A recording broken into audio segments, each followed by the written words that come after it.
आणि दुर्दैव आहे की आज सुद्धा पंतप्रधान नरेंद्र मोदींपासून देवेंद्र फडणवीस पर्यंत प्रत्येक राज्यकर्ता गोमातेकडे लक्ष देत नाहीये, दुर्लक्ष करतोय. आणि 2008 साली सुप्रीम कोर्टाने आदेश दिला केंद्र सरकारला. काय आदेश दिला की मी संपूर्ण भारतात गोहत्या बंदी करावी असा आदेश देतो, असं सुप्रीम कोर्टाची जस्टिस लाहोटी म्हणाली 2008 साली.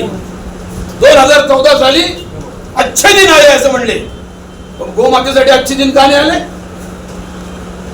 आजही आजची परिस्थिती काय आहे? 2015ला कायदा झाला, पण 2015ला जेवढ्या गायी होत्या ते निम्म्याच गायी आज जिवंत आहेत महाराष्ट्रात. आकडा आहे सरकारचा.